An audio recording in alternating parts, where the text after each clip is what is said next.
Ça. Bonjour à tous. Bonjour Guillaume. Salut Sébastien.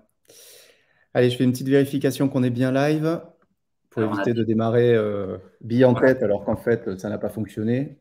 on a déjà des commentaires, c'est exceptionnel. On a des gens qui se sont Ah, connectés en amont et qui ont répondu à notre question traditionnelle avant même ah ouais? qu'on Alors nous... attends, Là, je vois, on a une dizaine de personnes qui nous ont déjà donné leur localisation. bon, c'est top. Bordeaux, Stéphane. Ouais, c'est bon. On est en ligne. Alors. Voyons voir. Est-ce que tout le monde est là? Je vois que les commentaires arrivent. Salut Hervé, salut Geoffroy, Heider, LinkedIn User. Il faudra quand même qu'on sache un jour qui c'est. Salut Étienne.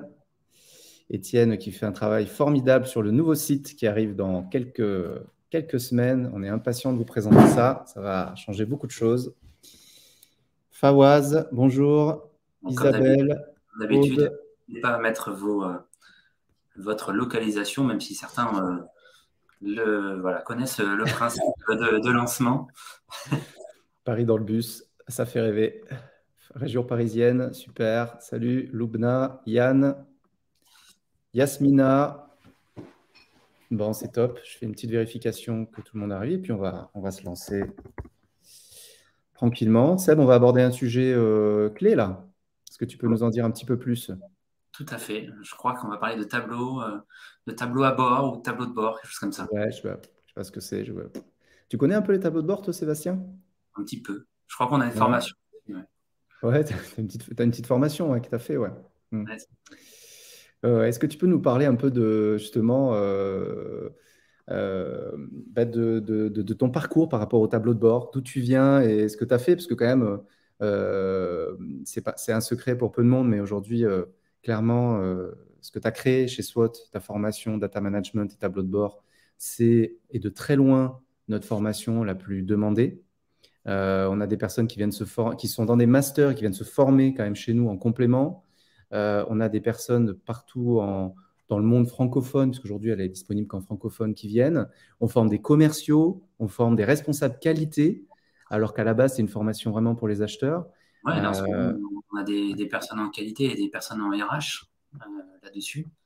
Bah oui, c'est assez simple. En fait, on est arrivé à créer notre outil tableau de bord sur la base des problématiques rencontrées par nos clients. On a ouais, créé tout ça en fait à la base pour répondre à des problématiques clients.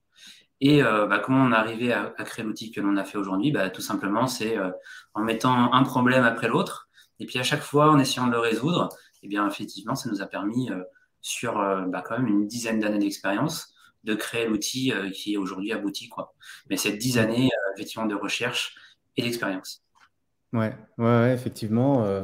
C'est des outils qu'en fait on a développé sur le terrain à la base, puisqu'à la base on est un cabinet de conseil, il faut quand même le rappeler, nous on est des acheteurs comme vous, on n'a pas lancé une boîte de formation achat sans savoir de quoi on parlait.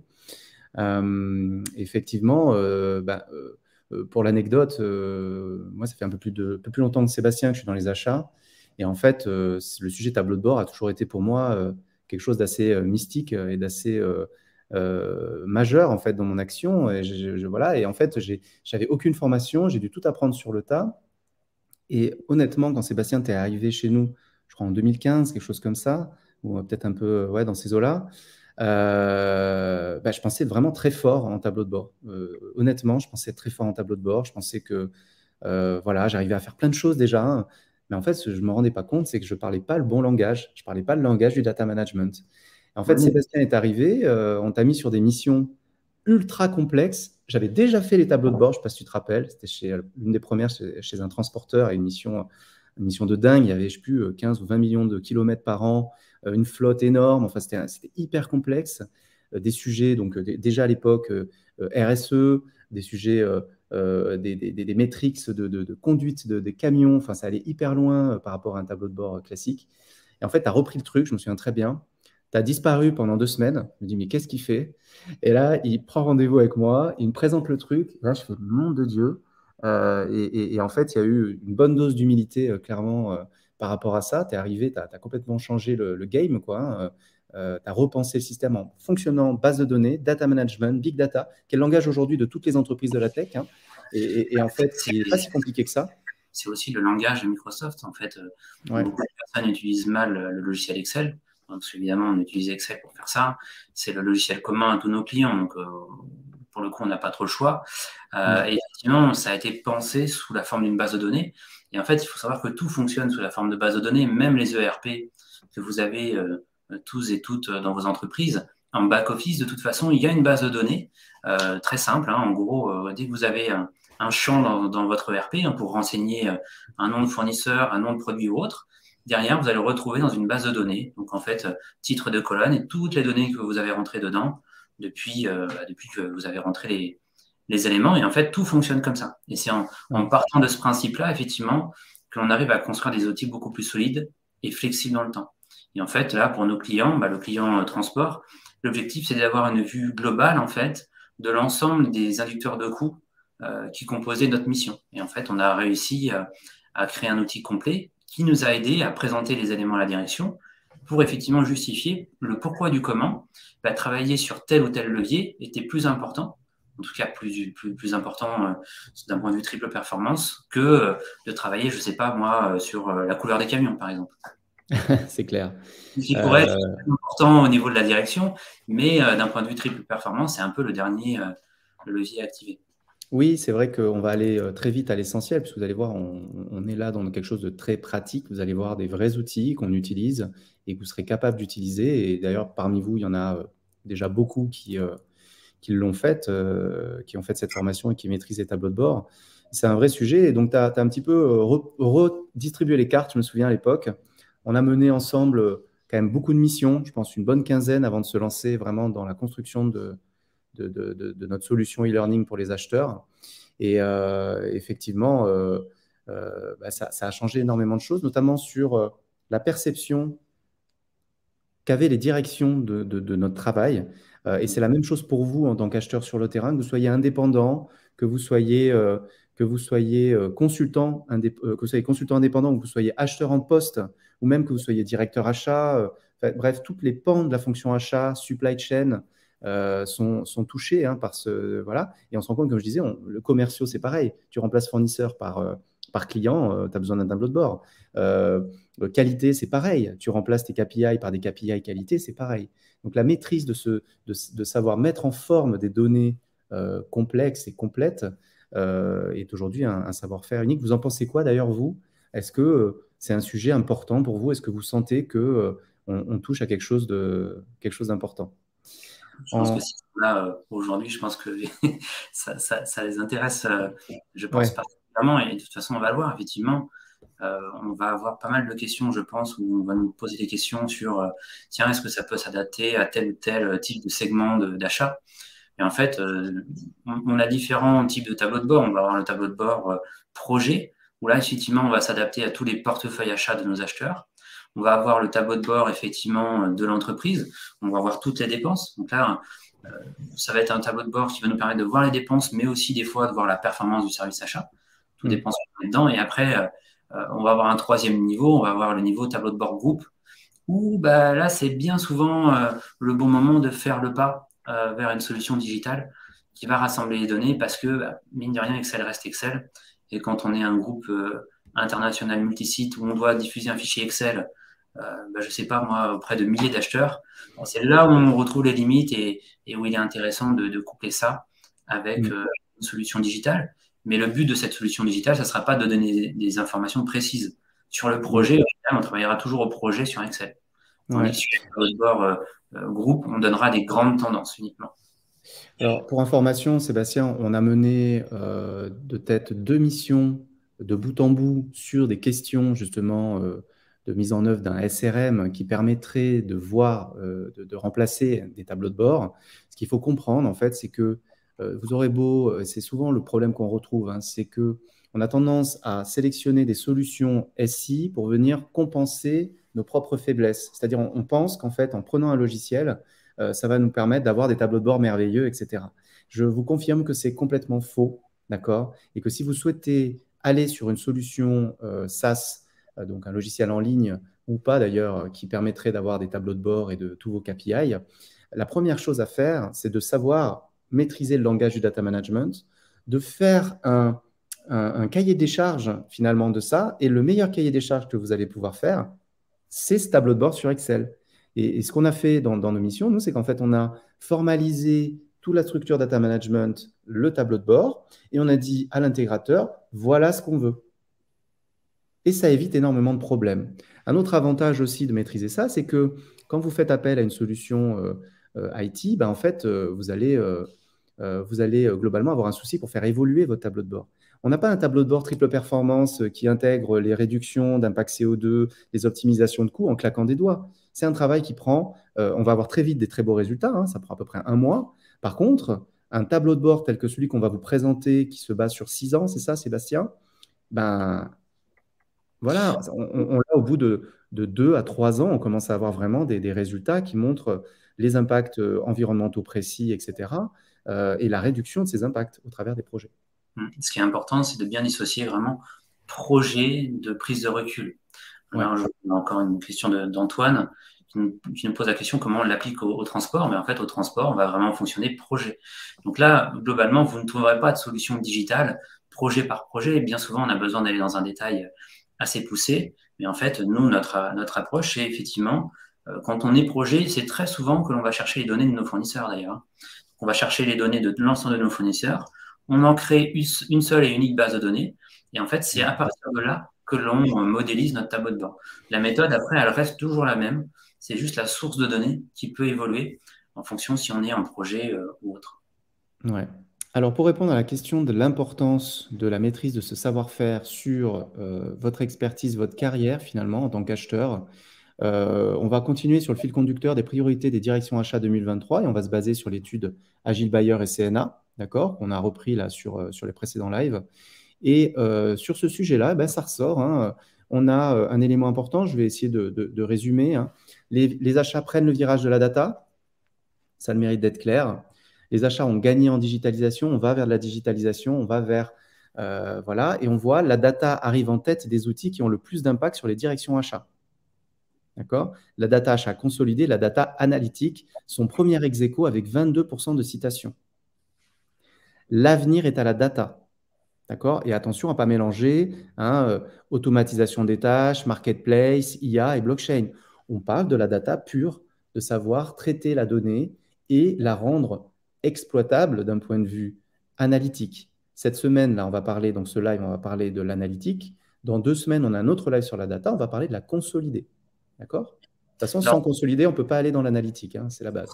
Mais on parlera beaucoup plus là du sujet évoqué par Antoine sur le transport. Ça peut être un des exemples que l'on peut prendre où effectivement on montrera comment on va consolider un ensemble de data. C'est vrai qu'on a plein d'exemples. Hein. La semaine dernière encore, on avait une équipe achat. Je ne sais pas si on a le droit de dire le nom de l'entreprise, mais en fait, on avait une personne qui était dédiée à tout ce qui va être intérim. Elle avait quand même 14 millions d'euros de budget. Voilà, une trentaine d'agences, 2 sous-contrats cadres. Et effectivement, elle se dit, mais comment je vais rassembler l'ensemble de mes datas? Et effectivement, je lui ai expliqué comment aborder le problème. On a eu un autre problème aussi d'une personne qui gère des flottes auto de location. Donc pareil, différentes agences de location. Mais au final, il y a des éléments qui sont assez communs, qui sont par exemple sur l'intérim, le nom des personnes pour quel service elles vont travailler. Et en fait, on peut très facilement recréer une base de données consolidée. Et ça, aujourd'hui, les directions achats, dans l'étude Agile Buyer, c'est ce qu'ils disent. Ils disent si ça, on a ces informations-là détaillées, au moins sur 3 ans. Donc au-delà de 3 ans, on le sait, c'est pas extrêmement… ça n'a pas vraiment de valeur parce que les éléments, le marché évolue beaucoup. Mais en tout cas, sur les 3 dernières années, c'est très, très pertinent.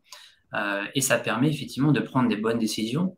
Et quand on monte un appel d'offres, eh bien, effectivement, on donne des datas assez précises à ces fournisseurs, ce qui leur permet effectivement derrière de positionner l'offre. Sinon, ils se disent, ouais, bon, ok, les achats, je les connais, ils n'ont jamais leur data. Ils nous ont fait un truc au bluff en disant qu'ils ont tant de volume, que les volumes augmentent de 50% l'année prochaine, faites-moi une super offre. Et puis au final, on sait que ça va être peau de chagrin le jour où les commandes vont changer. Donc, du coup, les qu'est-ce qu'ils font? Ils prennent des mesures de sécurité et ils font comme les acheteurs qui n'ont pas les datas précises, ils font des prix moyens. Ouais, c'est super intéressant ce que tu dis. Effectivement, il y a un vrai sujet autour de ça et autour du sérieux. Je trouve intéressant, Stéphane, Data is Power. Ben, on va voir que tu as raison sur ça. Et on revient aussi sur ce que tu disais, Sébastien, hein, les questions des négos, de la préparation, de l'analyse de data. Quand tu connais pas tes données, ben, tu sais pas trop de quoi tu parles, quoi. Et aujourd'hui, dans ce qu'on appelle, nous, on a une phrase qui résume bien ça, hein, triple compétence, hein, achat, RSE et data management, triple performance, hein, économique, sociale, environnementale. Dans un environnement qui se complexifie avec des attentes de plus en plus importantes au niveau des achats, un marché, une conjoncture qui est très difficile. On l'a vu sur le précédent live de négo et de décomposition de coûts hein, qu'on a fait il y a 2 semaines, Sébastien. La maîtrise de la data aujourd'hui, c'est incontournable. Bah, Incontournable. c'est un des éléments de préparation du négo. Alors Ouais. évidemment, en fait, quand on fait un appel d'offres uniquement avec les gens que l'on connaît, bah, ces personnes-là nous connaissent très bien et du Mm. coup, elles connaissent nos datas. Donc, quand c'est comme ça va bien. Mais quand on veut faire un appel d'offres et ouvrir le marché à des nouveaux Mm. fournisseurs, voilà, les nouveaux fournisseurs, c'est un petit peu comme si vous croisiez une fille, une jolie fille dans la rue et vous lui demandez de vous marier avec elle. Voilà, tout le monde va être sur ses gardes, on va dire, oh là Ouais. là, on va y aller doucement, on va faire une Ouais. première, on va voir comment ça se passe. Ouais. Et, et c'est pour ça que plus vous montrez d'éléments, entre guillemets, plus vous avez de chances de réussir votre négo de lancement. Ouais, tout à fait. 23% des directions achats ont prévu de former leurs équipes au data mining ou data analytics. Là, aujourd'hui, on va parler de data analytics principalement, avec ben, l'outil incontournable aux achats qu'on va vous présenter juste après. Avant de démarrer, est-ce que vous pourriez nous dire quels sont selon vous les KPI qui doivent apparaître dans un tableau de bord, achat, RSE, peut-être supply chain et autres? Qu'est-ce qui doit apparaître selon vous dans un tableau de bord? Allez-y, on attend vos commentaires. Sébastien, tu peux me les Ouais, donner? ouais. Il y a toujours un petit décalage. C'est Ouais, potentiellement des KPI que vous avez en place ouais. aujourd'hui. Peut-être pas du tout sous la forme de tableau de bord, mais autre. Donc, Hmm. n'hésitez pas, on va noter tout ça pour enrichir un peu le support, hein, support qu'on vous diffusera à la fin. Donc, ça peut Mhm. être intéressant.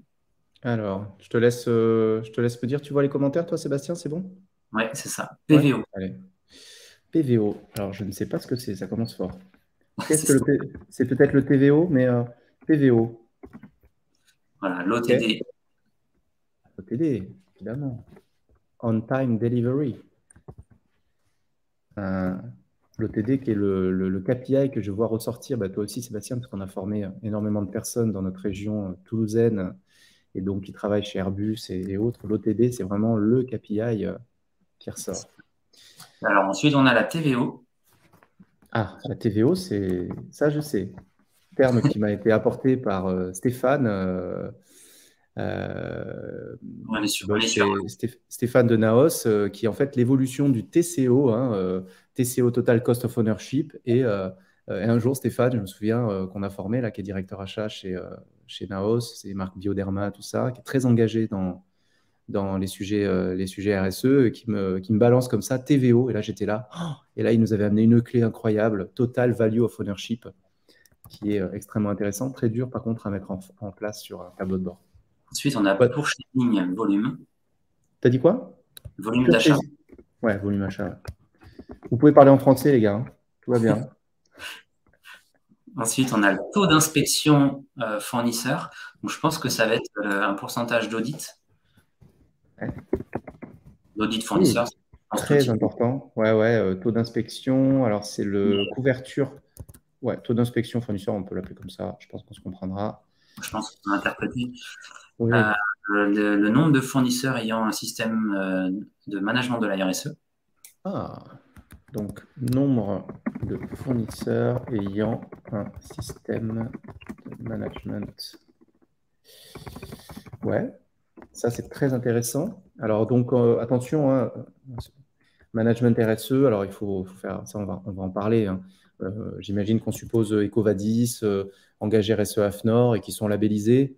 La personne qui a fait le commentaire, si elle peut confirmer ça. Quoi d'autre? Ensuite, on a le traditionnel ROI. Évidemment, le ROI. Le ROI sur quoi, du coup?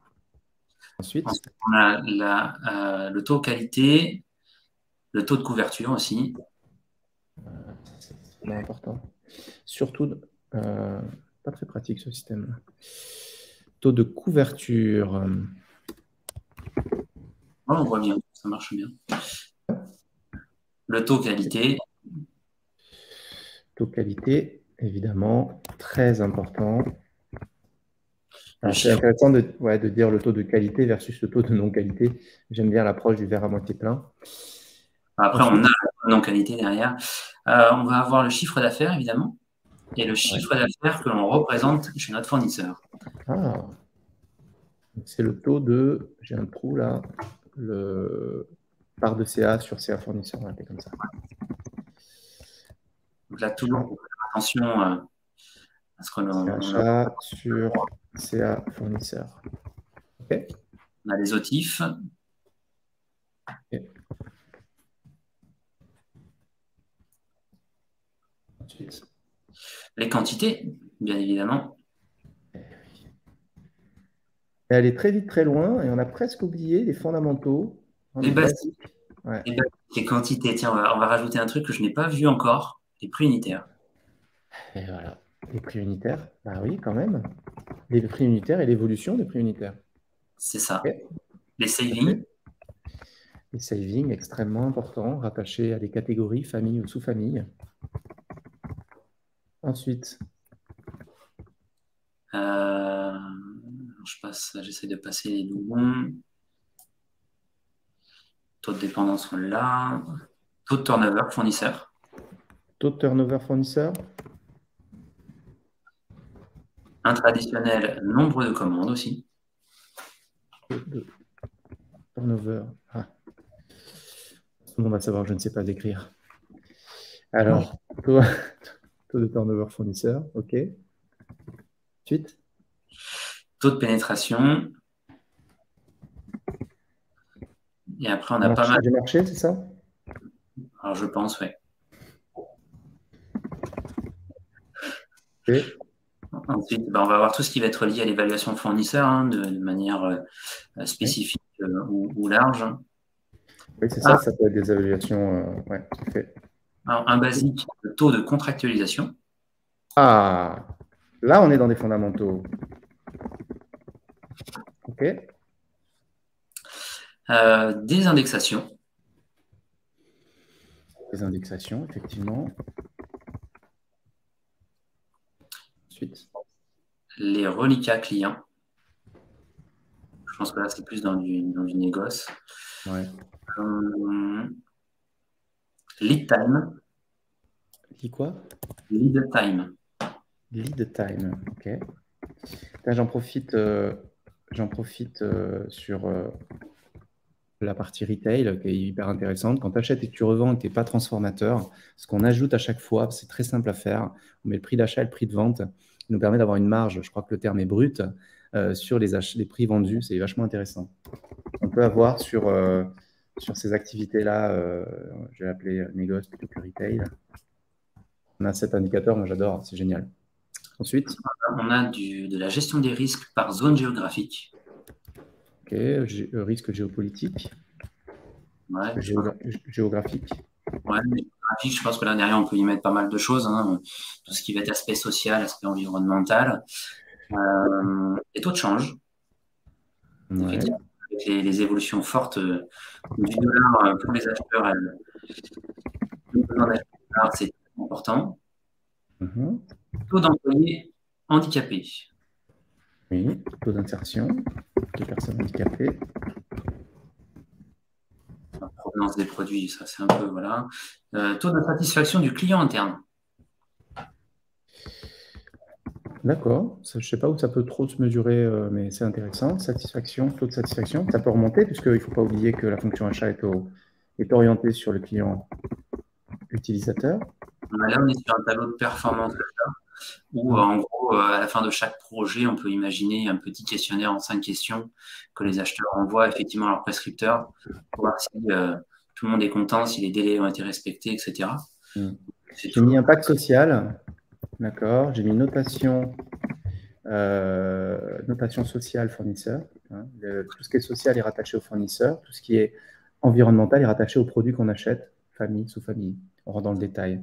Notation sociale. On pourrait même faire remonter des notes, hein, des notes obtenues sur Ecovadis, par exemple. Note Ecovadis, on peut avoir plein de choses. Hein. Ecovadis, on peut avoir, comment ça s'appelle, Audits Meta CEDEX, Audit CEDEX. On peut avoir évidemment engagé RSE AFNOR avec une engagé RSE AFNOR, ça vient AFNOR avec, il y a aussi des niveaux. Ça peut être très intéressant de faire remonter ça dans les tableaux de bord et les rattacher directement aux fournisseurs. Ça reprend un petit peu le nombre de fournisseurs. Il y a un système de management RSE. Ça permet de les différencier aussi sur leurs notes. Bon, on va avancer un petit peu. Sébastien, effectivement, tout ça, tout ce que vous avez dit peut s'intégrer dans un tableau de bord. Certaines sont quand même très proches de la dimension plutôt projet, Sébastien.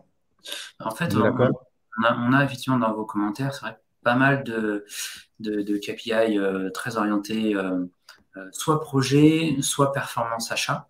Ouais. Et en fait, on se rend compte qu'on oublie souvent un peu les standards. Un des standards d'ailleurs qui m'a été noté à la fin, c'est plusieurs fois, c'est les catégories achats. Bah oui, effectivement, c'est d'avoir une visualisation sur nos dépenses, effectivement, par catégorie achat. C'est des choses effectivement de base. Et on voit effectivement beaucoup de KPI sur effectivement le domaine de la RSE.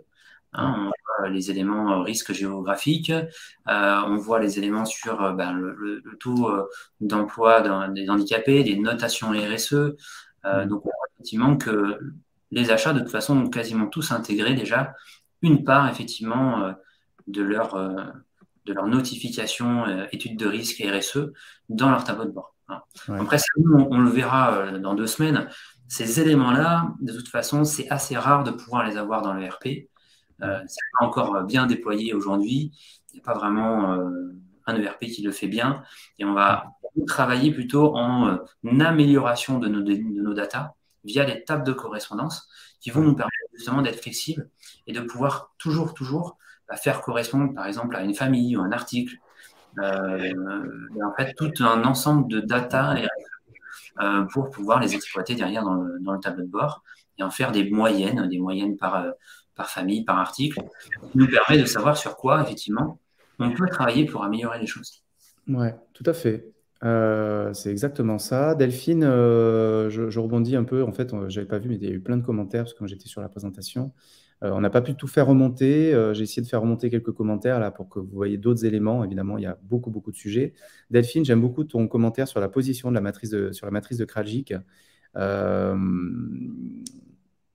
Tu verras juste après qu'on a une proposition de valeur là-dessus qui est assez intéressante, qui intègre tous ces critères-là, qui est une évolution de la matrice de Krajcik, puisqu'elle se base sur les fondements de ce qui s'est fait historiquement.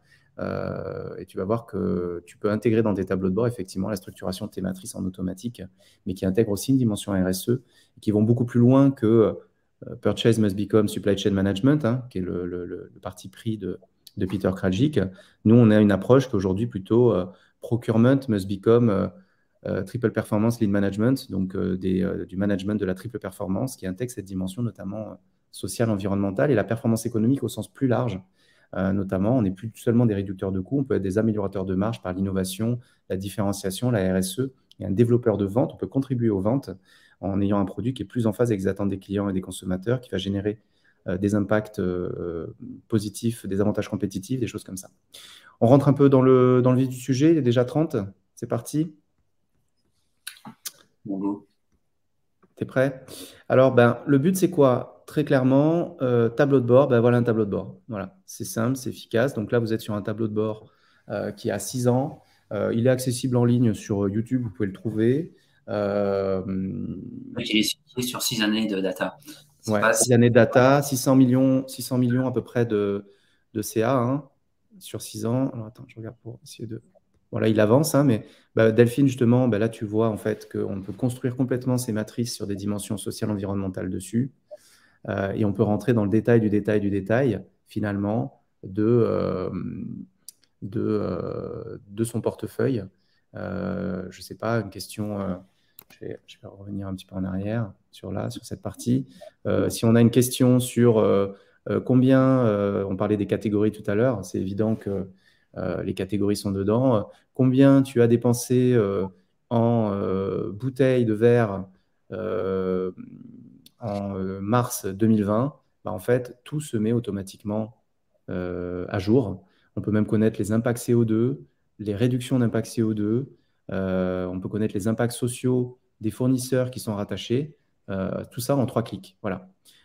C'est vraiment des outils aujourd'hui extrêmement performants. Et puis ça va plus loin, puisqu'en fait, on peut identifier dans son portefeuille la segmentation pertinente pour structurer sa stratégie.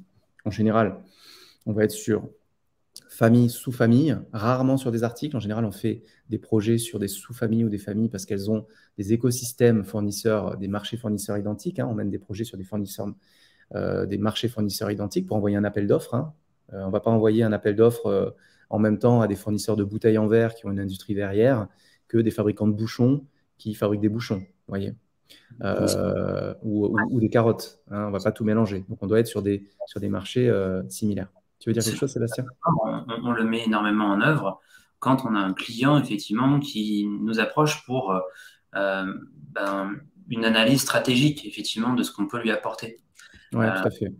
Je ne sais pas si tu arrives, du coup, à le couper sur le tableau de bord. Ouais, si tu veux, je reviens dessus. Là. C'est plus simple. C'est vraiment quelque chose que l'on va mettre en œuvre quand une entreprise nous dit, bon, j'ai besoin de voir ce qui se passe sur mon portefeuille achat.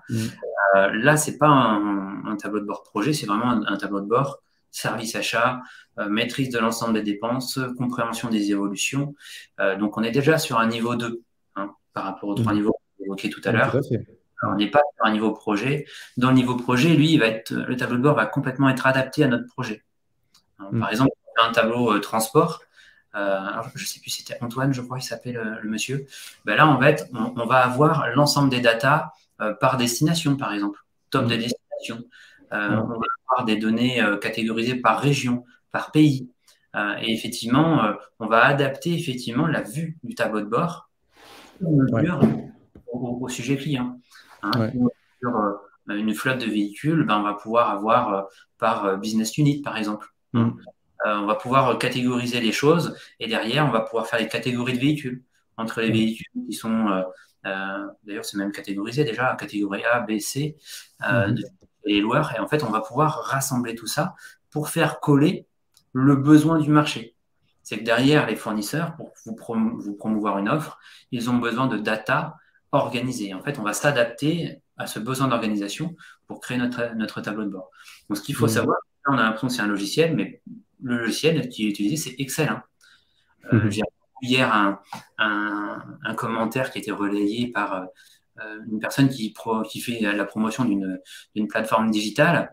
Et la personne, elle avait juste besoin, effectivement, de créer un tableau de bord projet. Et en fait, lui, on lui a dit, faut mettre en place ma solution digitale. Ouais, bon, là, aller lancer 50 000 euros d'investissement pour un projet, c'est compliqué. Tandis que sur Excel, on est extrêmement flexible. Après, rien n'est gratuit. Ce qui est payant, entre guillemets, ce qui coûte cher sur Excel, c'est vos compétences pour pouvoir vous amener à créer ce type d'outil. Oui, tout à fait. Je vais partager le tableau de bord. Vous le voyez là? Tu le vois, Sébastien? Oui. Pour ceux qui évoquaient que c'était pas que c'était un peu flou, je me permets d'aller dessus rapidement. En fait, c'est vraiment un tableau de bord complètement dynamique. Pour reprendre l'exemple qu'on a mis tout à l'heure, combien tu as acheté de bouteilles en verre, d'accord, je sais pas moi, mai 2020, tac. On voit ici qu'en fait, il se met à jour vraiment tout seul. Et on a la vision des budgets, évidemment, de la part du CA total, le nombre de fournisseurs d'articles, l'impact CO2, etc. On peut vraiment remonter de manière très précise. On peut savoir exactement quelles références on a achetées, les évolutions par rapport aux mois des années précédentes, aux années. C'est extrêmement précis. Et ça permet, imaginons que vous souhaitiez faire un appel d'offres sur des bouteilles en verre au hasard. En fait, là, vous avez toutes les données dont vous avez besoin. Vous enlevez les filtres mensuels, vous avez vos volumes annuels, vous avez même votre saisonnalité éventuelle qui apparaît. Ça vous permet en fait d'extraire directement vos informations avec un niveau de précision très important et de voir l'évolution des coûts d'une année sur l'autre et l'évolution évidemment, donc les baisses de coûts liées au projet. Voilà, j'ai zoomé un peu trop là, c'est le problème du direct ça. Tac, c'est bon. Ça vous permet de mesurer l'évolution des coûts, mais aussi l'évolution des impacts CO2. Par exemple, ici, Voilà, vous voyez les évolutions d'une année sur l'autre, vous voyez les réductions d'impact CO2, etc. C'est vachement intéressant. Les impacts CO2 se mesurent de manière unitaire, hein. Par exemple, si vous avez une explosion des volumes et que vous avez baissé votre impact CO2, bah, logiquement, vous allez aussi avoir une augmentation du volume global de CO2. Mais si Oui, vous prenez l'impact CO2 individuel avant-après projet, c'est un sujet qu'on va aborder dans le premier semestre, ne vous inquiétez pas. Et tu multiplies par les volumes, et là, tu as ton gain d'impact CO2 que tu vas remonter dans ton bilan carbone, qui est également intégrable dans le tableau de bord. Voilà. c'est J'espère que ça. c'est plus visible, Stéphane. En fait, Power, Power BI, ça, Power BI, on en entend parler. Bah, en fait, c'est bien, c'est un bon outil, mais on n'en a pas besoin, en fait, tout simplement. c'est souvent verrouillé. En fait, Power BI, c'est le troisième niveau. C'est Mm. intéressant quand on a besoin d'avoir des données groupe international multisite et qu'on a Mm. besoin de donner ces éléments à l'ensemble de nos acheteurs. Ouais. Vous doutez bien que diffuser un fichier Excel comme ça peut amener beaucoup de problèmes d'utilisation et de lecture. Donc, on a beaucoup d'entreprises, typiquement l'entreprise que j'ai formée il y a 2 semaines à l'utilisation et à la création du tableau de bord, ils avaient Mm. tous Power BI, mais ils l'utilisaient en troisième niveau, c'est-à-dire une vue vraiment très globale de leur portefeuille. Pour gérer leurs projets individuels, c'est typiquement les personnes dont je vous parlais tout à l'heure, celui qui gérait la flotte de véhicules, celui qui gérait l'intérim. Eh bien, en fait, ils ont besoin de créer leur tableau de bord à eux. Et sur Power BI, Mm. ce niveau d'information, vous ne l'avez pas, parce que de toute façon, que ce soit toutes les plateformes digitales, Power BI ou autres, elles se raccrochent à l'ERP, aux données Ouais. qui sont disponibles. Ouais, ouais. Et très souvent, je le répète, hein, quand on est en niveau 1, quand on travaille en projet, les données, elles n'existent pas dans le RP. Bien Mm. souvent, c'est des données qu'on va chercher chez les fournisseurs, que l'on Ouais. va agglomérer sous une base de données qui nous permet de faire Mm. effectivement un tableau de bord projet. Deuxième niveau, tableau de bord super flexible, c'est celui qu'on vous propose ici. Hein, et c'est un tableau de bord que tout le monde peut mettre en œuvre. Ce qu'il faut savoir, c'est que Power BI, dans beaucoup d'entreprises, les clients que j'ai eu il y a 2 semaines, il y a un informaticien qui est dédié dans cette société-là par pays pour justement refaire et refaire en continu les différents visuels Power BI. Donc ça Mm. montre bien que c'est pas forcément, ça va un peu au-delà des compétences, on va dire, opérationnelles et quotidiennes des acheteurs. Mm. On va apprendre un nouveau langage de programmation. C'est comme si vous deviez, comme si les achats se disaient, tiens, demain, je vais me mettre à faire le site internet de ma société. Et c'est un peu le même système. Donc, tandis que sur Excel, là, on reste sur des compétences opérationnelles. Une fois qu'on a Mm. créé les outils, on a juste à alimenter les datas et on reste flexible et on reste, d'un point de vue économique, vraiment extrêmement compétitif. Hein, le commentaire que j'ai vu hier sur LinkedIn, la personne, globalement, elle n'a pas un budget de 50 000 euros. Elle voulait une solution implémentable rapidement et facilement. On lui a proposé Mm. un outil digital pour gérer tous ses achats. Voilà, ça fait 3 mois. Ouais. Et puis après, je mets un petit peu, je challenge n'importe qui ici. Là, on est sur un budget quand même, un tableau de bord qu'on vous a présenté qui couvre 600 millions d'euros. C'est ça à peu près. Ouais, On est quand même sur un nombre de lignes qui est astronomique. À un moment donné, l'outil, il apporte satisfaction, il fait le taf, quoi. Tout simplement. Et surtout, on peut intégrer une multitude d'indicateurs. Donc, finalement, l'important déjà, c'est de ne pas se dire, je pense que c'est plutôt une question euh, de posture, comment dire, intellectuelle, de dire, je ne vais pas me reposer sur des solutions X ou Y externes pour faire mon management de données. Je dois acquérir les compétences et être capable d'utiliser finalement n'importe quel outil parce que ce que j'ai fait, mes bases sont bonnes, ma façon de fonctionner est bonne, donc peu importe l'outil que j'utilise, ça fonctionnera. Et je vais le faire de la bonne manière, ça va coûter beaucoup moins cher à mon entreprise. Et il y a une forme de liberté aussi à être capable de faire tous ces outils soi-même, hein, et de les faire évoluer. Comme je disais, il y a plusieurs niveaux. Le tableau de bord qu'on vous a montré, les premières générations ont été faites il y a plus de 10 ans, parce que c'est une entreprise qu'on a suivie très longtemps. La version que vous avez là depuis 6 ans évolue continuellement avec des ajouts de CO2, d'impacts sociaux, de notation fournisseurs, d'indices. Aujourd'hui, on est capable de structurer complètement la stratégie dessus, le plan d'action, en intégrant cette dimension performance économique, risque, etc. On va le voir juste après. Donc, il y a des vrais enjeux. Dites-nous, selon vous, quelles sont les étapes pour structurer un tableau de bord? Est-ce que quelqu'un a une idée? Quelle est la première chose à faire, la deuxième, la troisième? On est un peu en retard, on va avancer. Alors, dites-le nous en commentaire. Mais finalement, je vais vous apporter un peu la réponse en suivant. Mais bon, ça, c'est les aléas du direct. On a parlé de pas mal de sujets. Donc, je vais avancer pour qu'on essaye de dépasser le timing prévu, mais pas plus d'une demi-heure, hein, Sébastien? Oui, oui, c'est ça. Mais de toute façon, c'est vrai que les tableaux de bord apportent vraiment un changement total. Et en plus, ça suit, les compétences tableau de bord suivent n'importe quel acheteur dans n'importe quelle entreprise. On en a parlé dans le webinaire employabilité que l'on a fait fin décembre. Aujourd'hui, avoir une compétence que l'on va pouvoir transporter de société en société sans être tributaire d'une solution digitale, c'est super important. Et aujourd'hui, l'intégralité des acheteurs que l'on a formés ont des résultats exceptionnels. J'ai même eu un étudiant à l'Université de Toulouse. En fait, ça a tellement impacté sa société qu'il m'a demandé est-ce que, Sébastien, vous avez mis en place un contrat avec vos clients pour qu'ils vous payent pendant des années le fruit du travail d'avoir mis en place un tableau de bord tellement c'est efficace dans l'entreprise. Là, je lui ai dit calmez-vous, ils vous ont déjà payé votre alternance, vous avez été payé pour ça, tout va bien. Et Ouais, c'est ça. on voit l'impact, quoi. Je vois qu'il y a un lien YouTube qui se partage, je pense, sur le tableau de bord.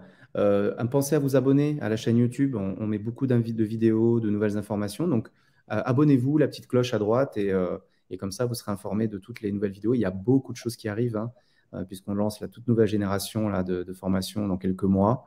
Et le livre sort donc, chez Duno sur la méthode globale d'ici aussi quelques mois. Donc, il va y avoir beaucoup, beaucoup de contenu. Donc, voilà, si j'en profite. Pensez à vous abonner. On va avancer, Sébastien. Donc, les étapes de structuration d'un tableau de bord. Attention, c'est parti. Alors, déjà, première question. Vous avez ici devant vous un acheteur, alors plutôt un responsable achat, un directeur achat, qui se retrouve face à un job qui est de structurer une dynamique achat, intégrer la dimension RSE, recruter une équipe, manager une équipe, structurer des outils, mettre en place des processus, une politique, voilà. Et tout ça sur un portefeuille qui est composé d'achats directs, indirects, catégories, familles, sous-familles, articles. On a une grosse masse comme ça d'informations et en fait, il va devoir rendre ça visible et exploitable. Aujourd'hui, on va se focaliser sur la partie portefeuille achat. Il faut savoir qu'on a aussi des tableaux de bord organisationnels qui intègrent notamment tous les indicateurs, d'accord, RSE.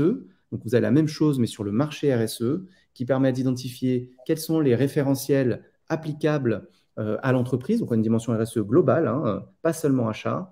Et ensuite, qu'est-ce qui va toucher mon service achat et quels sont les indicateurs auxquels je vais devoir répondre. Et on a un outil, une matrice qui permet également de prioriser les indicateurs sur lesquels répondre, puisque je prends l'exemple du bilan carbone, on va le retrouver dans quasiment tous les éléments réglementaires et les solutions de management RSE. On va retrouver ça dedans. Et donc, en fait, on va le faire passer, par exemple, pour un indicateur numéro 1 de faire un bilan carbone. Voilà. Là, on va se focaliser sur portefeuille achat. Donc, j'ai une grosse nébuleuse d'informations. Comment je vais obtenir une vision à 360 degrés de ce portefeuille achat? Vous avez vu la cible qui est le tableau de bord tout à l'heure. On va vous montrer maintenant comment faire, Sébastien. Tout à fait. Tout à fait. Alors déjà, effectivement, là, on a très rapidement ce que l'on fait. On identifie notre périmètre achat. On identifie les intervenants chez qui on va pouvoir récupérer nos données. On récupère nos données, on les harmonise, je dirais même, on les fiabilise. Et ensuite, on réalise notre portefeuille achat de nos données et on l'exploite. C'est vraiment un process en 6 étapes. C'est très vision macro, hein. Mais globalement, c'est vraiment comme ça que l'on procède. Périmètre achat, chez qui on va pouvoir récupérer nos datas, qui a les datas les plus fiables. On les récupère, on les met en forme. Bon, ça, c'est ce qu'on verra dans 2 semaines. On les harmonise, ça, on le verra aussi dans 2 semaines. Voire même on les harmonise et on les améliore. On fait notre portefeuille, notre vision globale achat et on exploite. Oui, tout à fait. Et déjà, vous comprenez le chemin à parcourir pour obtenir ce tableau de bord. Et puis évidemment, un tableau de bord qui n'est pas exploité derrière, en fait, à quoi ça sert? Donc, on va être vraiment dans une approche très opérationnelle, très pratique. Et on va aller jusqu'à la définition de la stratégie pour que vous puissiez voir qu'est-ce qu'il peut y avoir dans un tableau de bord et les étapes pour y arriver.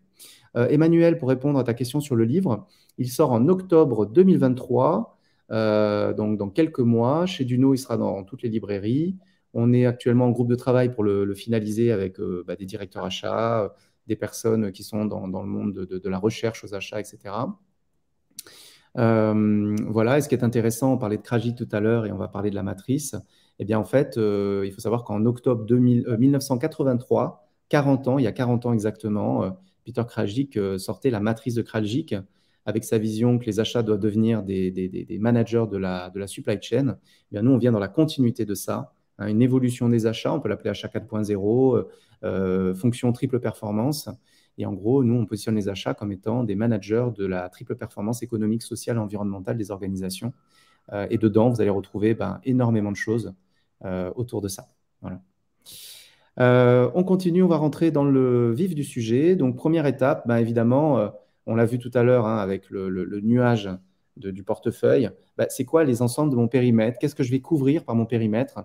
C'est vrai que c'est quand même dommage de structurer une base de données qui va représenter 20% de vos achats. C'est un grand classique, hein, très clairement, c'est un grand classique. Et on va voir comment éviter ça. Donc, si vous êtes directeur achat d'un groupe, selon le niveau de maturité, la couverture achat va déjà être relativement importante. Si vous arrivez dans une PME avec une maturité achat très, très basse, ou même un groupe avec une maturité achat très basse, il va falloir vous identifier ce qu'on attend de vous et les priorités d'action pour aller générer de la performance économique, sociale, environnementale. Par exemple, si vous êtes dans une entreprise industrielle, évidemment, les achats de production, les achats directs vont être extrêmement importants. Si vous êtes sur des fonctions, je dirais, peut-être plus de prestations avec beaucoup de sous-traitance, typiquement dans le bâtiment, là, on va avoir des familles beaucoup plus importantes. L'important, c'est que vous essayez d'intégrer un maximum d'éléments et d'élargir la couverture de la fonction achat, de vos tableaux de bord, pour permettre à vous, mais aussi aux parties prenantes, même si ce n'est pas vous qui gérez directement ces portefeuilles au début, d'identifier là où il y a des enjeux sur la performance économique, sur le risque, sur l'impact social et sur l'impact environnemental, pour accompagner aussi vos parties prenantes dans la mise en œuvre de projets stratégiques pour l'entreprise en transversalité. Donc là, il y a un vrai enjeu, c'est si votre portefeuille fait 20% de vos dépenses, d'accord, et que ces 20% de vos dépenses, en fait, représentent peut-être 10% de votre impact social environnemental, vous êtes complètement à côté de la plaque. Voilà. Si effectivement votre mission est cadrée sur ce scope-là et qu'on ne vous ouvre pas la possibilité de l'élargir, restez sur ce scope-là, faites du bon boulot, générez des résultats et vous allez voir que naturellement, votre expertise, votre savoir-faire va générer que votre demande d'aller augmenter cette couverture va finir par être entendue. Voilà, tout simplement. Ce deuxième point que tu évoques, Guillaume, est très important. Effectivement, on a beaucoup d'acheteurs, et mine de rien, qui n'ont pas plus de 20% que leur portefeuille en gestion et sur lesquels les datas sont disponibles. On se rend compte que bien souvent, quand on s'entoure des personnes en interne dans l'entreprise, la finance notamment, on va récupérer beaucoup plus de data et on va avoir auprès de la direction une prise en considération qui sera complètement différente quand on est capable de dire écoutez, j'ai travaillé avec l'informatique, j'ai travaillé avec, je sais pas, Guillaume, le directeur financier. Mais bien souvent, on a besoin de montrer que effectivement, il est possible de mettre en place un tableau de bord. Quasiment tous nos apprenants, franchement, je vais dire au moins 8 sur 10, finissent la formation en mettant en place le tableau de bord sur leur catégorie achat pour montrer à quel point ils peuvent aller loin avec ces compétences Excel, à quel point il faut qu'on leur ouvre effectivement le portefeuille achat, que des gens viennent travailler sérieusement sur le sujet. L'informatique, notamment, on a beaucoup besoin de l'informatique pour pouvoir récupérer les datas. Mais c'est ce premier succès propre, bien travaillé, jusqu'au bout, qui permet de manière très simple de montrer, vous vous rendez compte, moi j'ai ça, si vous m'ouvrez les datas, vous vous rendez compte de ce que je vais pouvoir faire. On a eu un étudiant, Damien, qui était chez nous, c'est exactement comme ça qu'il a commencé en alternance dans une entreprise de caoutchouc, où on ne s'attendait pas à grand-chose de lui, d'un point de vue… J'espère qu'il n'est pas là. Hein. Non, mais d'un point de vue data, on n'y attendait pas là-dessus. C'est vrai. On s'attendait à ce qu'il participe aux négociations avec les fournisseurs, rien de plus. Il nous a fait un tableau de bord sur le site, et là, ils se sont dit, mais c'est génial, va nous mettre en place ce tableau de bord sur l'ensemble des sites, parce que effectivement, ça nous a permis de revoir complètement notre stratégie achat et effectivement de faire d'énormes gains en termes de triple performance sur les achats qu'il avait en œuvre. Mais il a réussi. Pourquoi? Parce qu'il avait les compétences et qu'il a fait le travail bien une première fois sur son périmètre qu'il maîtrisait bien, sur lesquels il était garant, entre guillemets, des données, en disant personne ne pouvait remettre en question les données qu'il avait. Quand on est là, Et On a pourtant, besoin c'était pas, excuse-moi, je te coupe, surtout pour faire une vanne pourrie, mais c'est pas grave. C'était pas le crayon le plus aiguisé de la boîte, hein, Sébastien. C'est au cas où il nous entend, juste qu'on le chambre. Mais non, non, on plaisante, bien sûr. Mais aujourd'hui, il est directeur achat, je sais pas, il a 26 ans, 27 ans aujourd'hui. c'est ça. Incroyable son parcours.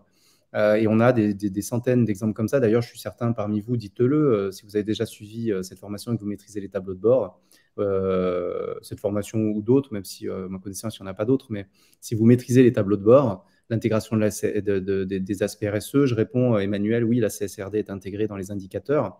Pour le coup, effectivement, absolument incontournable. Il y a la dimension réglementaire, cadre européen et ensuite le cadre français qui est une interprétation du cadre européen. Donc, tout est intégré. Et ensuite, on a les aspects solutions de management RSE qui vont de l'audit à la plateforme type Ecovadis. Ils ont tous des indicateurs qu'on retraite en fait en forme data management tout simplement et en plan d'action. C'est un sujet qu'on abordera d'ailleurs, je pense, en septembre, dans ces eaux-là, quand on aura fini le premier semestre. On fera sans doute un live sur ce sujet-là. On continue, Seb? Oui. Alors, un point important, évidemment, identifier les parties prenantes. D'accord? Si vous vous arrivez dans une entreprise, vous identifiez le scope, l'activité. Moi, souvent, je repars des produits vendus ou des prestats vendus pour redécortiquer tout ça et savoir exactement tout ce qu'on achète. Puis, je vais aussi à la compta récupérer les éléments de compta, tous les fournisseurs. Ça permet d'y voir très clair. Ça dépend évidemment du niveau de maturité data management, hein. Il y a des entreprises qui ont un processus approvisionnement qui couvre 95% de leurs achats. Il y en a d'autres qui ont un processus d'approvisionnement qui se limite aux achats de production, aux achats directs, parce qu'ils en ont besoin pour transformer derrière. Donc, ça dépendra vraiment. L'important, c'est de bien l'identifier et aussi d'identifier les personnes qui sont concernées en fait par ces achats-là pour éviter de faire des impairs. Surtout quand on démarre une dynamique, nous, on vient du consulting, on le sait très bien. Fédérer les équipes, c'est aussi les rencontrer et identifier quels sont les éléments clés, les parties prenantes là-dedans. Parce que quand on va lancer une dynamique et qu'on va toucher peut-être au domaine de pouvoir, en tout cas, le scope de travail habituel des personnes, ça peut être très mal perçu. Il faut vraiment amener ça comme un intérêt, un travail en transversalité et en intégrant ces parties prenantes, Ça, surtout c'est si elles ne clair. sont pas acheteuses. D'accord? En fait, ça peut devenir vos pires ennemis. Mm. On a vu des gens essayer de passer leur temps à démonter les datas une fois qu'elles étaient faites, quand même, hein. C'est venu d'eux, mais ils l'ont fait avec de la réticence. Ils n'ont pas à essayer de démonter les datas d'une manière complètement irrationnelle, un total contresens, effectivement, professionnel, mais effectivement, vous pouvez avoir vraiment des ennemis en interne si vous faites attention à bien les intégrer dès le départ, hein, surtout parce que, évidemment, quand vous avez montré les chiffres, des fois, vous pouvez montrer des anomalies, hein. On a vu des indicateurs. On peut voir les indicateurs sur les stocks. Ah mince, on se rend compte que sur les stocks, il y a des gros soucis. Ah oui, oui. Stock Oui, oui, dormant. vous avez... Le directeur logistique ne voulait pas forcément évoquer. Oups.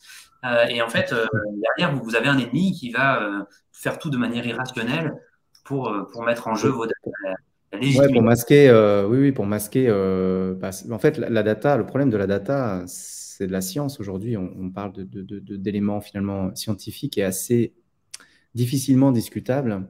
Et souvent, quand on n'a pas cette structure-là en interne, on va lever des lièvres. Et je me souviens du cas Sébastien, un fabricant de capsules de surbouchage dans le vin qu'on a accompagné pendant plusieurs années. On était, voilà. À un moment donné, dans le traitement des data, on a vu qu'il y avait des coefficients qui étaient appliqués sur des matières premières principales. Je ne sais pas si tu te souviens, sur le complexe aluminium. Et on trouve ce coefficient. Et en fait, à un moment donné, on dit, mais d'où il vient ce coefficient? Parce qu'il fausse tous les chiffres. Tous vos chiffres sont faux à cause de ça. Vous imaginez le truc, quoi. On est en pleine réunion. Et en fait, ce qu'on n'avait pas, d'ailleurs, je précise qu'on a réussi beaucoup de missions. On en a raté certaines. Et là, typiquement, on ne l'a pas raté, heureusement, mais on a raté le coche là-dessus. C'était le directeur qui achetait ces marchandises-là, qui avait demandé à ce qu'un coefficient soit mis en place dans la gestion des datas dans le RP, parce qu'il y avait des pertes. Mais en fait, ce coefficient-là n'était pas du tout rationnel et traçable, et complètement, voilà, il faussait tout, en fait, très clairement, il faussait tout. Et quand on l'a évoqué en réunion, en fait, la personne qui était un petit peu sanguine s'est levée, a gueulé sur son responsable informatique en lui disant « Ouais, ça fait 1 an que je te dis de l'enlever, ça !» Vous voyez un peu le genre de situation. Donc, non seulement le pauvre informaticien n'avait rien à voir là-dedans, et avec la direction, forcément, s'est senti mis en défaut. et ça a posé souci. Donc, pensez-y. On continue d'avancer parce qu'évidemment, on est complètement en retard, mais je pense que c'est quand même important comme sujet. Donc, j'espère que vous resterez avec nous un petit peu plus tard. N'hésitez pas à poser vos questions. Voilà. Ouais. Les données, parce que là, on va rentrer vraiment dans la construction. Les données, en fait, vous allez les chercher au contrôle de gestion, au niveau de l'ERP, la direction financière et des fournisseurs en dernier recours. Typiquement, nous, sur plein de projets, notamment tout ce qui est transport, on fait la demande de lignes de facturation auprès des fournisseurs directement, parce qu'il faut savoir qu'on suit beaucoup mieux ses clients qu'on suit ses fournisseurs. Et vous êtes les clients de vos fournisseurs, ils ont les informations. Donc vraiment, il n'y a aucune raison de ne pas être en capacité de faire un tableau de bord. Il faut juste avoir le fonctionnement de trouver des solutions pour y arriver. Et je viens de vous les donner là, très clairement. Vous allez les chercher au contrôle de gestion, direction financière, compta, dans le RP. S'il n'y a pas, faites une demande au fournisseur, tout simplement, par mail, dans le cadre d'un projet. Et ça passe très bien. Dans le pire des cas, mais là, c'est un peu, on sera sur du à peu près, c'est de tabler sur les ventes. Voilà, par exemple, vous savez que sur du transport, vous avez une commande par semaine d'un site qui est à Paris, à Moissy, par exemple. Vous faites un ratio, effectivement, en disant il y a tant de commandes pour ce client, il y a donc tant de colis par ce client. Ouais. Bon, là, c'est pas l'idéal, mais c'est vraiment la dernière des étapes c'est ça. pour avoir de rationnel, quoi. Ça, c'est Sébastien qui parle en connaissance de cause. C'est vrai que tu as fait des projets, toi, mais incroyables. On les présente dans les formations en partie, mais des fois, c'est vrai qu'il faut savoir vraiment être agile. En fait, il ne faut rien lâcher. Dans notre métier aujourd'hui, on atteint un tel niveau de complexité et de difficulté à avancer dans certaines entreprises que votre détermination sera votre meilleur atout et vos réflexions et passer du temps à réussir ça. Quand vous obtenez une base de données plus ou moins bonne, imaginons que vous demandez à vos fournisseurs, vous avez récupéré peut-être 150 bases de données fournisseurs, vous allez devoir les harmoniser. C'est là on rentre dans l'harmonisation des data, qui est le cœur du data management et qu'on va aborder dans 2 semaines. Comment faire en sorte d'avoir une base de données qui soit correctement segmentée, correctement structurée pour permettre demain de faire un tableau de bord efficace. Donc on en parlera sur les phases amont de structuration du tableau de bord. Je crois que c'est dans 2 semaines, Sébastien. Oui, c'est ça. Là, ce qu'on en a vu, c'était exactement ça. On avait récupéré juste la base de nos articles et on est venu coller à la base de nos articles des correspondances internes qui n'existaient nulle part, potentiellement même pas sur le ERP, justement de qui était en charge. On avait vu juste avant l'acheteur. Donc, quel était l'acheteur en charge de quel article. Tout ça, on est venu l'augmenter, l'améliorer et d'une manière assez efficace parce que de toute façon, ça nous permet d'avoir un fichier qui est complètement durable. Oui, tout à fait, Nicolas. Je viens de voir les commentaires. Allez-y, dites-nous là un petit peu en amont, est-ce que ça vous parle tout ça? On va rentrer maintenant dans la finalisation de la structuration du tableau de bord qui va venir être complété par le live dans 2 semaines. Vous doutez bien qu'en 1 heure, on peut pas tout couvrir. Mais là, déjà, vous avez les étapes pour structurer ce qu'on vient de vous présenter. Donc là, vous avez ici une infographie qui présente la structuration du tableau de bord. Vous aurez la présentation à la fin. Je vous donnerai le lien pour aller, en tout cas le moyen d'aller récupérer cette présentation pour que ça puisse vous aider à structurer avec nous. Donc là, on retrouve le tableau de bord. Donc en fait, toutes ces étapes-là vont vous permettre de structurer ça. Il y a un savoir-faire, évidemment, pour transformer ces données-là. On vous fournit des templates pour y arriver. Mais là, Sébastien, si on part sur un niveau de maturité intermédiaire d'une entreprise, faire un tableau de bord comme ça prend combien de temps à peu près? Aujourd'hui, lors de la formation, les gens passent 30 heures sur la formation. Derrière, sur leur premier cas d'application, ils sont sur 4 jours de travail. 4 jours de travail pour avoir un outil qui n'évolue pas après, qui ne demande pas plus de ressources dans le temps. Les seules ressources, c'est de mettre à jour, en gros, aller à la fin de la base de données et basiquement venir mettre des données supplémentaires. Point barre. Rien à retoucher, rien à refaire, sauf si on veut implémenter de nouveaux indicateurs en interne, augmenter encore un peu plus les éléments pour personnaliser la vue finale. Mais on est sur 4 jours. Alors évidemment, vous comparez pas avec moi. Enfin, j'ai beaucoup d'apprenants qui essaient de se comparer avec moi. Mais t'es trop fort, Sébastien, t'es trop fort. Ben non, c'est juste que c'est de la pratique. C'est moi, j'en fais un par mois, quoi, quasiment. Donc évidemment, à 1 par mois, en une journée et demie, j'ai fini. Maintenant, généralement, nos apprenants vont en faire 1 à 2 par an. Partez sur 4 journées. Maintenant, réfléchissez à investir 4 journées plus la formation, ce que ça représente à la fin. Derrière, c'est une expertise que vous allez pouvoir mettre en place dans beaucoup d'entreprises. Et ce qui est intéressant, c'est qu'on vous accompagne dans la création sur un fil rouge. C'est-à-dire que je vous mets à ma place avec les données que j'ai eues, moi, de mon client, pour vous permettre de construire de A à Z l'exercice.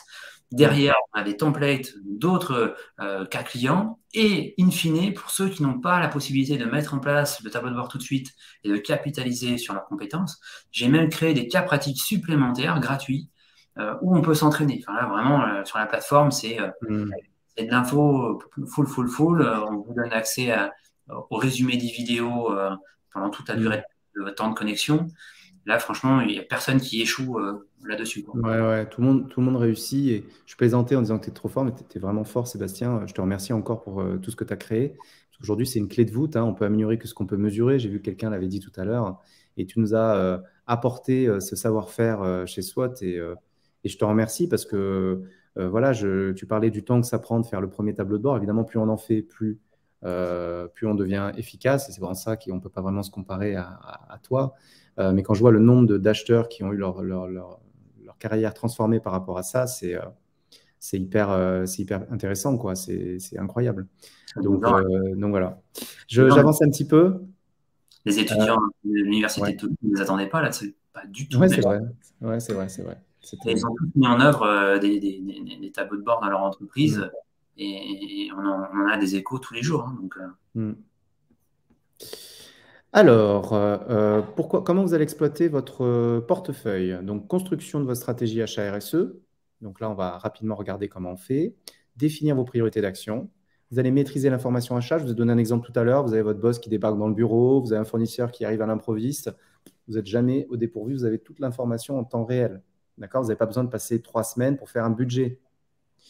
C'est en ça où finalement le temps pour faire ces premiers tableaux de bord, je ne serais pas étonné que le ROI du temps consacré sur ça soit amorti dans la première année. Tellement on passe du temps à récupérer des infos pour essayer d'y voir clair. Je ne serais pas étonné que ça dépasse, tu as dit 4 jours, donc 4 jours, 7 heures par jour, 14 heures, 32 heures, plus 30 heures, 60 heures par an sur la gestion de data des tableaux de bord. Je pense qu'on les fait largement aux achats. Évidemment, mesurez votre progression. tout dépend de ce que l'on fait directement à la suite de ce tableau de bord. Si derrière on fait une révolution sur les 3 principaux achats de l'entreprise, il y a un ROI qui peut être énorme sur un premier appel d'offres. Oui, tout à fait. Ouais. Oui, en plus, tu as raison. Il y a au-delà de ça, je parle vraiment que du temps, là, du temps gagné par l'acheteur. Mais effectivement, les résultats derrière sont importants. D'ailleurs, je rebondis dessus. Tout à l'heure, on parlait, c'est Delphine qui parlait de la matrice de Krajcik. Eh bien, aujourd'hui, on a fait évoluer les matrices existantes dans le monde des achats pour fournir en fait une matrice décisionnelle et de priorisation. Vous verrez que ça va beaucoup plus loin parce qu'on s'en sert aussi dans les projets, hein, qui permet d'intégrer toutes les dimensions achats, on va dire historiques, performance économique, risque, etc. Et tout ce qui est enjeux externes, donc impact RSE, donc sociaux, environnementaux, etc. Voilà. Et donc en fait, le tableau de bord aujourd'hui va vous permettre immédiatement, hein, d'accord? Donc ça dépend des données disponibles. Quand on a déjà un bilan carbone, quand on a déjà énormément de notations fournisseurs, EcoVadis, etc., c'est très pratique de les réintégrer. Mais même sans ça, on peut tout à fait, par une étude de marché, identifier les enjeux liés à notre activité. Typiquement, si vous êtes chez un transporteur qui transporte de la marchandise, vous allez rapidement vous rendre compte en vision TVO que les achats de camions vont avoir un impact sur la performance économique très important, hein. Donc là, stratégique, c'est impact économique lourd et fort risque. Imaginons que vous soyez chez un transporteur et que du coup, les achats de véhicules, la consommation des véhicules, l'entretien, etc., représentent peut-être 30% de votre chiffre d'affaires vente, 60% de votre chiffre d'affaires achat, toute réduction de coûts, de consommation, etc., a des enjeux énormes sur votre rentabilité. Vous êtes sur un marché extrêmement concurrentiel, donc tout surcoût de consommation lié à ça et aux véhicules, etc., peut avoir des incidences très importantes sur votre capacité à obtenir de nouveaux clients, à les garder. À côté de ça, évidemment, la consommation des véhicules, notamment, va être un énorme enjeu donc d'impact environnemental, couplé à l'impact social, puisqu'en fait, imaginons que vous ayez 1000 salariés, vous avez 500 chauffeurs, les impacts sociaux sont extrêmement importants. On va retrouver la famille camion, hein, par exemple ici, achat de véhicules lourds. On va la retrouver en stratégique, c'est-à-dire lourd sur la performance économique, très risqué. Imaginons que vous n'ayez qu'un fournisseur, vous travaillez que avec, je ne sais pas, Mercedes, et que vous n'avez qu'un fabricant et qui fait en plus l'entretien. Vous êtes assez à fort enjeu de dépendance vis-à-vis de ce fournisseur de véhicules. Donc, vous avez fort enjeu sur performance économique, fort risque. Et de l'autre côté, vous avez un fort enjeu social et environnemental. Et vous savez, en fait, dans cette activité, que ça va être le sujet numéro un sur lequel travailler. Votre objectif, hein, c'est là où cette matrice, il faut savoir qu'on l'utilise dans les projets aussi. Vous le verrez dans les prochains lives sur la génération de triple performance. Votre métier d'acheteur, et retenez bien ça, c'est de réduire les contraintes internes et externes, de réduire les impacts de criticité sur la performance économique, sur le risque et aussi sur les impacts socio-environnementaux. Et ça, c'est par l'intermédiaire des projets, qui est un sujet qu'on verra plus tard. Mais votre métier, c'est ça. Et au travers des projets, vous allez essayer de réduire ces impacts, réduire l'impact environnemental, réduire les impacts sociaux, la criticité sociale de vos fournisseurs, peut-être en relocalisant, en accompagnant vos fournisseurs sur des démarches de labellisation, d'amélioration des conditions de travail. Et de l'autre côté, bien sûr, aller générer de la performance économique. Hein. Si vous réduisez la consommation de vos camions, vous allez réduire l'impact environnemental, mais vous allez aussi réduire vos coûts. Et donc, on va vraiment essayer de réduire la complexité interne. Si vous aviez qu'un fournisseur, vous allez peut-être en mettre deux. Et donc, vous allez réduire la complexité interne, réduire la complexité externe et repositionner vos achats. Et donc là, on voit un exemple donc c'est une version qui sera dans le livre, justement, où on voit les impacts de criticité. Hein. Donc, on utilise des critères de l'ADEME et des critères internes aux achats. Là, on est bien sur la finalité, hein, pour que les gens... Tout à fait, ouais. Oui, tout à fait. Le tableau de bord participe à faire ça. En fait, là, Guillaume évoque notre version de tableau de bord qui intègre la partie tableau de bord analyse des data et la partie où on mesure effectivement les enjeux internes et externes. Tout ça, on le fait dans le même fichier sur Excel. Et en fait, derrière, ça nous permet de positionner effectivement l'ensemble des achats sur la matrice. Mais on ne les positionne pas juste en se faisant plaisir, en poussant le numéro 1 quelque part sur une matrice PDF ou une image. C'est ça. On a un vrai calcul qui permet effectivement de la positionner. Ça, c'est une variante de fichier extrêmement poussée. Mais l'objectif, c'était pas juste de vous parler des tableaux de bord, mais aussi de vous parler en quoi ils vont participer à justement établir vos priorités stratégiques et comment on le fait en réel. Ouais, tout à fait. Il faut qu'on avance un petit peu, mais effectivement, vous avez des critères de définition et ça vous permet de proposer un plan d'action très rationnel à votre direction où en fait, vous n'avez pas mis le doigt en l'air en disant on va travailler sur ça et ça vous permet de travailler, d'assécher le marais des enjeux de triple performance économique, sociale, environnementale et de risque et donc de répondre à votre principale mission sur vos portefeuilles, d'assécher le marais au lieu de tuer les moustiques, c'est-à-dire d'aller travailler sur des enjeux à faible impact économiques, sociaux, environnementaux et de risques, tout simplement. Comment on met en place ce plan d'action? En fait, si vous avez 30 projets à gérer, imaginez la matrice avec 30 projets, vous n'allez pas lancer tous les projets en même temps, donc vous les adaptez à vos ressources. Hein. Là, on rentre un peu dans la stratégie. Hein. En fonction des ressources disponibles, vous allez définir des projets et organiser ça par vague de projets pour progressivement lancer des projets qui vont générer des résultats. Voilà. Est-ce que vous mesurez les enjeux tu m'entends, Sébastien? C'est bon? Ouais. Est-ce que vous mesurez les enjeux pour vous de ce savoir-faire? Est-ce que c'est quelque chose qui vous semble important dans votre carrière? Allez-y, répondez-nous dans les commentaires pour ceux qui ont pu rester un petit peu avec nous. Entre-temps, on a eu pas mal de petits commentaires. On a un commentaire de Cynthia qui me demande est-ce qu'on peut mettre en place des connecteurs entre le tableau et l'ERP. En fait, ce qu'il faut savoir, qu'on utilise Excel. Excel se connecte avec l'intégralité des ERP au monde. Donc, globalement, si vous avez un blocage à ce niveau-là, il faut effectivement contacter les gens qui font la solution de l'ERP. Et globalement, quand il y a un blocage, soit que le technicien en question ne sait pas le faire, ou en tout cas qu'ils n'ont pas envie de le faire.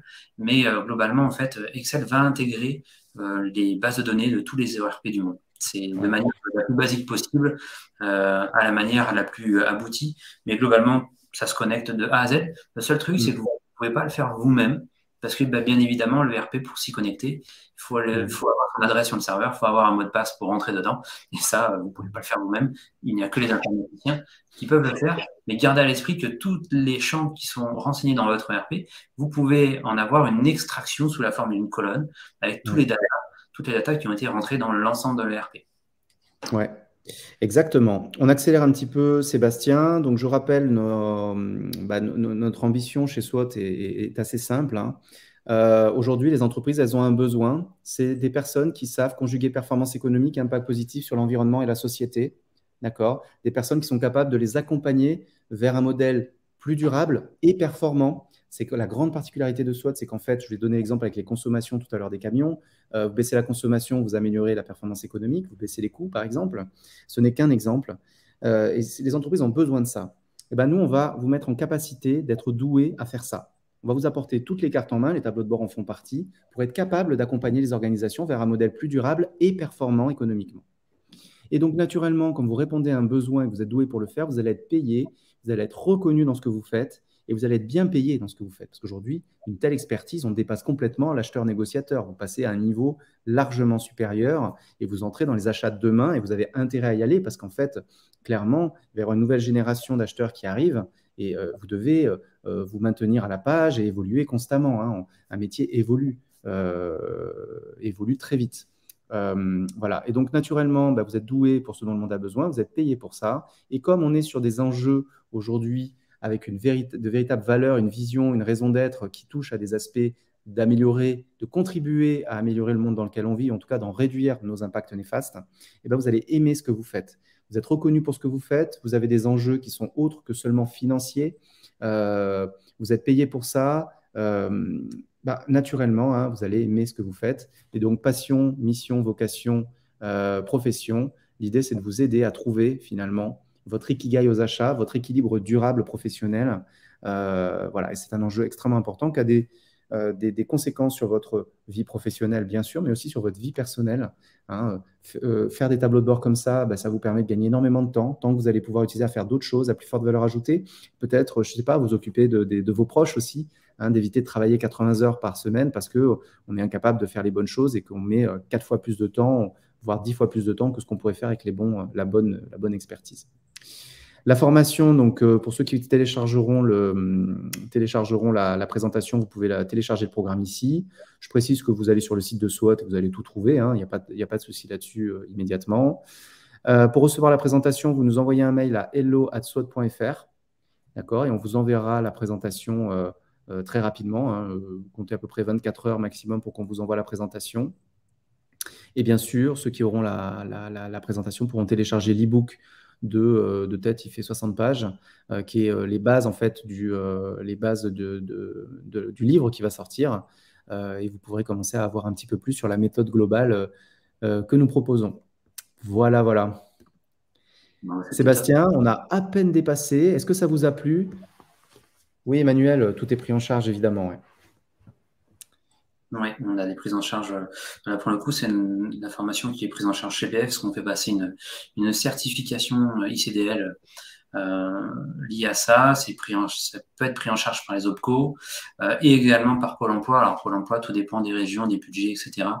Toujours un peu un sujet compliqué, mais globalement, oui, il y a une prise en charge. Combien de temps elle dure? En fait, c'est 30 heures. Globalement, c'est minimum 27 heures, mais la moyenne de réalisation, c'est 30 heures. Pourquoi? Parce que vous avez 5 heures de visioconférence avec moi. Donc, en gros, la formation est répartie sur 2 mois, 5 heures de visioconférence avec moi, et le reste, vous allez l'avoir en e-learning. Donc, pour pouvoir justement travailler vraiment à votre rythme et vous permettre de maîtriser vraiment les éléments. Là, on n'est pas sur un cours distanciel où j'ai 50 personnes en même temps et puis celui qui n'a pas compris, tant pis pour lui. Donc là, on est vraiment sur la partie visioconférence qui permet d'échanger ensemble sur les problématiques que l'on voit ou on entrevoit pour l'utilisation, et la partie learning qui permet à chaque personne vraiment de maîtriser jusqu'au bout. Moi, l'objectif, c'est que personne ne soit laissé pour compte à la fin de la formation, et j'ai jamais laissé quelqu'un pour compte. J'ai eu un problème une fois, mais là, on était sur un problème sur la maîtrise d'un outil informatique de base. Et là, bon, là, ça allait trop loin, je ne peux pas tout faire non plus. Mais voilà.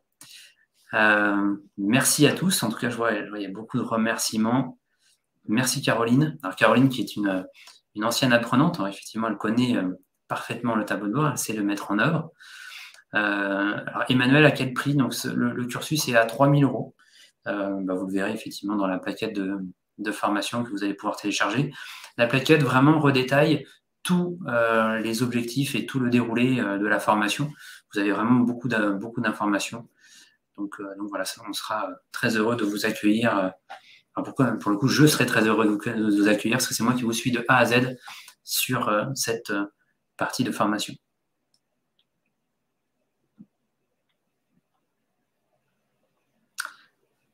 On t'entend plus, Guillaume. Je vous disais, il n'y a plus trop de bruit. Ouais, j'avais mis le micro, évidemment. Non, merci à tous. Je disais, merci à tous. Merci Sébastien, j'écoutais du coup attentivement ce que tu disais. Je ne t'avais pas coupé ou très peu. Merci Loubna, merci Caroline, Yasmine, Sylviane, Marine, Jamila, Nelly, qui est aussi une ancienne apprenante, Rémi, Fabienne, Cécile, Aurore, Marie-Victoire, tout le monde là, c'est cool. On espère que ça vous a plu, que ça vous a apporté. Salut Valérie. Ouais, c'est top. Armel, Agnès, Paolo, Emmanuel. Merci pour tes questions, Emmanuel. C'était très pertinent. On voit que tu es pointu sur le sujet, donc on serait ravis de pouvoir échanger avec toi. Jérémy, merci Jérémy. Évidemment, fidèle. Stéphane, merci Stéphane pour tous tes commentaires toujours aussi pertinents. Merci Gérard, pardon. Merci Caroline. Un apprenant en cours pour le coup. Ouais, merci Lénie. Merci Vincent. Souleymane, je ne sais plus qui a mis qu'on recrutait. Oui, on recrute 3 personnes en ce moment.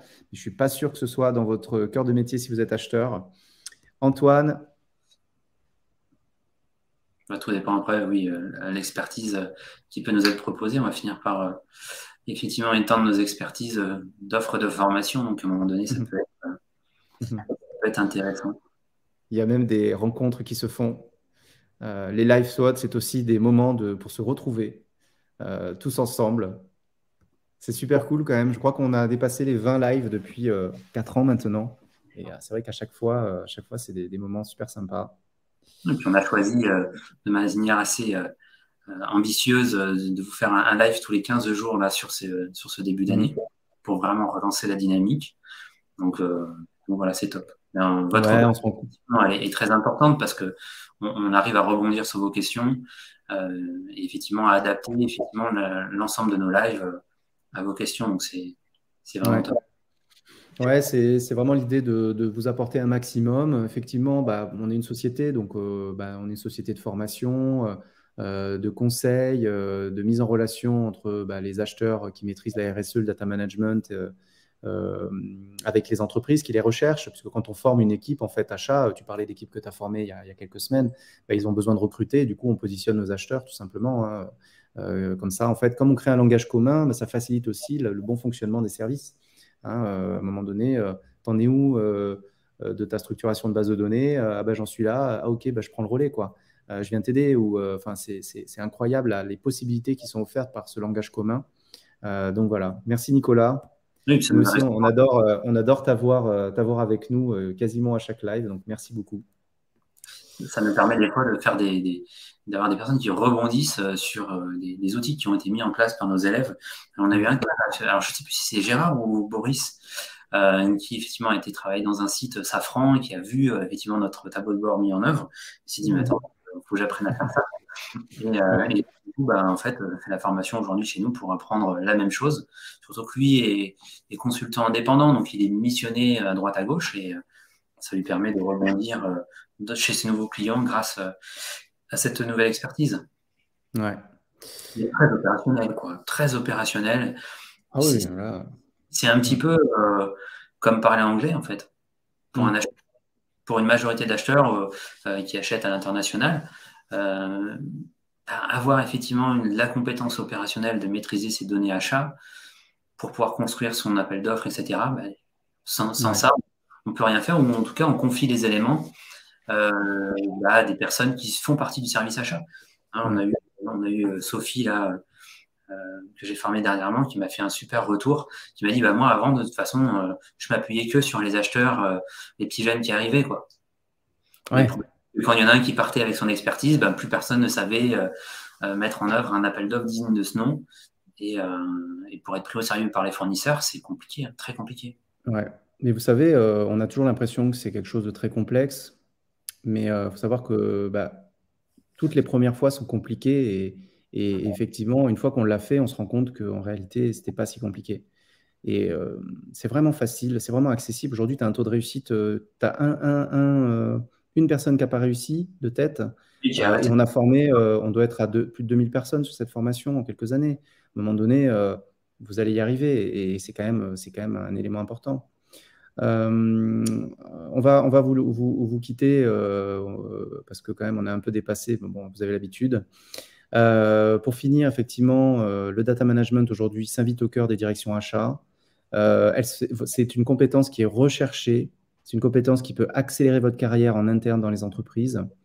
Voilà, et donc pensez-y. On espère que ce qu'on vous a apporté là déjà vous permettra d'y voir plus clair, vous aidera, que vous nous suiviez ou pas sur une formation, c'est pas la question.